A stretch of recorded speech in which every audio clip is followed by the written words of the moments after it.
5 days without any power in your home, office, and community can provide a lesson or two in empathy. Let's have ourselves a pocket sized pep talk, and I'll tell you a story about a different kind of empathy, real empathy. A Pocket Sized Pep Talk, the podcast that can help energize your business and your life with a quick, inspiring message.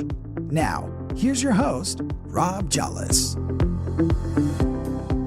Sitting in the unbearable heat that racked the East Coast, a man has plenty of time to think and hallucinate. It was quite an experience being part of a weather anomaly that many say will not be seen again in our lifetime.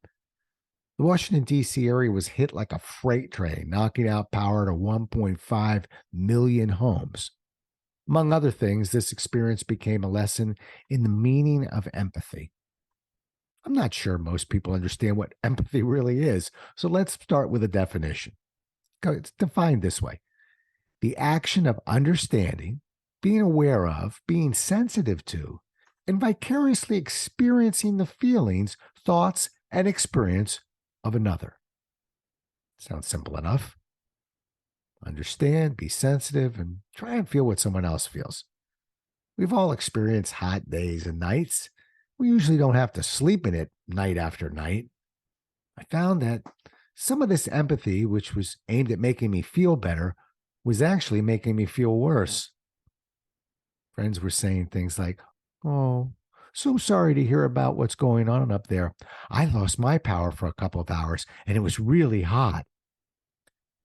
I became keenly aware of those that told me they knew what I was experiencing because they read about it somewhere, or they lost power for a day, or couldn't believe how hot it was some other time in their lives. I decided to Google the question, what's the opposite of empathy? The most common reply was unsympathetic. Look at the irony here.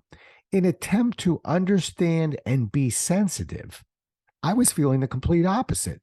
I began to think about all the times I'd plowed in to finish someone else's story of struggle with a vague reference of my own. I bring this story to you today to remind us of this unusual message.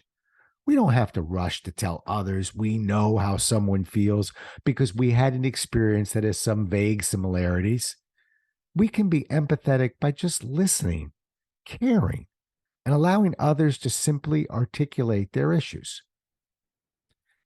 I received a text from my friend Ron, who lives about 600 miles away in Georgia. He wrote, "Let me know if you need anything that can't be bought there. I'm willing to help my friend any way I can. And that means put what you need on my truck and drive it on up there." A simple text, but it sure was meaningful. I won't be deleting that text for quite some time. I want to save that one.